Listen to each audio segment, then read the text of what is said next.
Hi there, and welcome to another episode of Strange Times Poetry Broadcast. I'm coming to you live from the Poetry Bookshelf to share with you three uplifting poems. If you haven't watched this before, please like our page on Facebook so that you can get more updates about when Strange Times is airing and our new topics each day. It's my pleasure to read you one poem by a famous author, Derek Walcott, one poem by a friend, Sam Sachs, and one poem by myself. The theme today is going to be utopias. I still feel like sometimes the best remedy to this situation is to just imagine that I'm in a different place, even for a few minutes, just to take a break, to travel somewhere else. And each of these poems deals with a beautiful place for the speaker or a place of imagined paradise. And sometimes even in being able to imagine paradise, there's an element of hope, even if it can't be in the present moment, that we can still think ahead to the future is a type of hope. So the first poem that I'm going to read is from White Egrets by Derek Walcott. He is an amazing Caribbean poet, and you should check out his work and definitely check out this book. If anything, it's just beautiful to look at.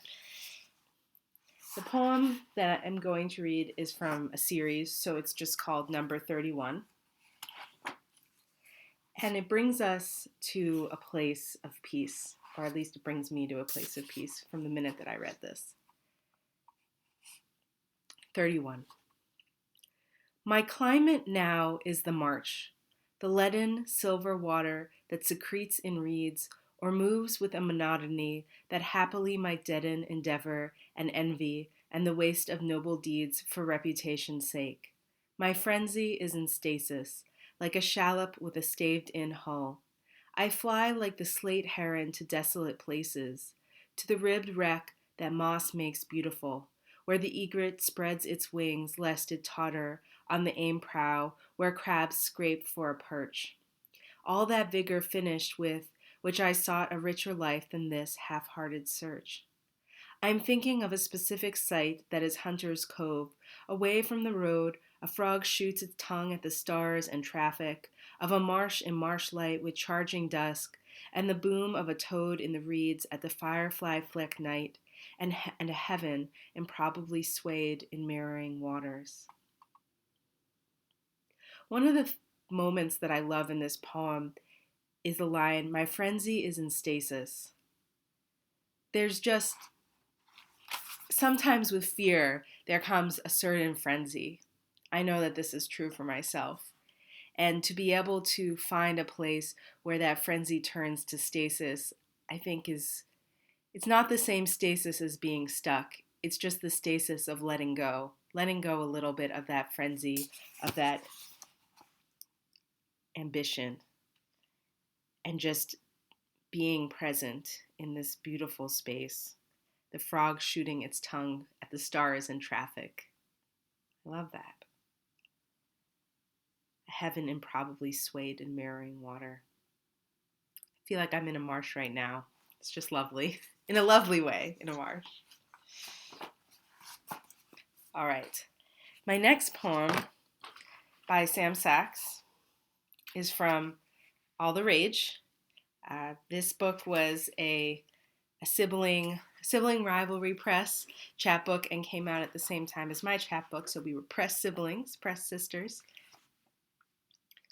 And Sam Sachs has many books. You should definitely find all of them and read all of them because he's a lovely writer. Many of Sam Sachs's poems are angry. Indeed, this book is called All the Rage, or are working through loss. And I've been thinking about this as I've been working on this uplifting poem project, is how come so many poems are not uplifting?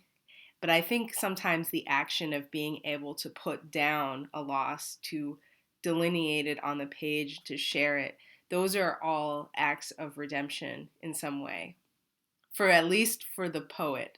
And usually I find that if it's relating to something, if it's relatable, that I also am lifted in a way by having some of those sorrows written down. Even though I would say in this time, sometimes I just want poems of peace, like Derek Walcott piece, where it's not as much about troubles, but about somewhere uplifting or peaceful to go.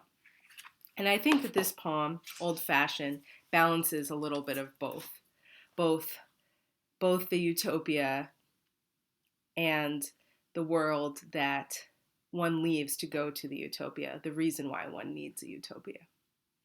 Old Fashioned. All I have to say about utopia is small and has been said before. Best leave that kind of wild thinking to the young, those who've yet to see anyone they love die. A row of houses isn't a town without a cemetery, but a hearse is still a hearse without a body inside. Who has time for their imagination to carve a new city from a bar of soap? The dirt below my nail beds begs for flowers. I am bowing at the gates of my young brain. I am begging its doors to open. Let the children burn all our old books and build a new world in their ashes. The meek shall inherit, the earth shall inherit us.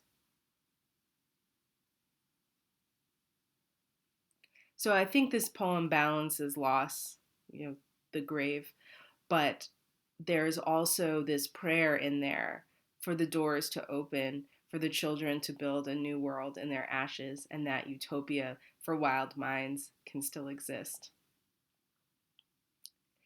And in this way, the poem opens the possibility even within loss.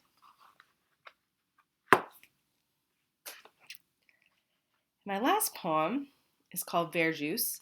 Ver-Jus is made from grapes that aren't yet ripe, that you grind up and almost make a type of pesto with it. It has a very lemony taste, and I love the idea that it's the almost ripe can be made into something, and you both wait for it to be ripe and for the sweetness, but you can also do something with that potential, with that almost ripe. And this poem also explores how much and how far can you go in just one sentence. Ver-Jus. Why don't we ever talk about the Egret anymore? The epistolary tablets dug up between the Temple of Baal and the Temple of El, women writing to each other in the first alphabetic cuneiform. May it be well with you. May the gods keep you well. I just burnt my house down. Can I send my children to your home? Impossible to visit now because of Isis, which was once a 1400 BCE world wonder, like the hanging gardens of Babylon, my dream of tomato plants, clawing up to grape awnings, everything green, hard, and glistening, 3 weeks before the tomato grubs can penetrate. Even now, farmers are already picking for the first green sauce, spelled like truth serum, Ver-Jus in Italy or Hasrum in Syria, the woman knuckling fruit through the sieve, doling juice into jars.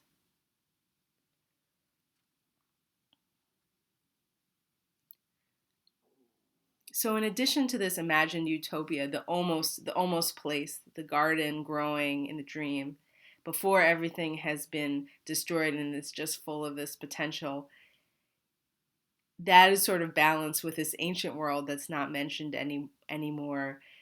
These voices from the past, from the women of the past, matching up with the women in the future or in the present, knuckling through the fruit in the sieve. I had a lot of fun writing this one. Thank you for joining me, and I hope to see you in our next episode. In the meantime, stay safe, stay sane, and good night. Bye!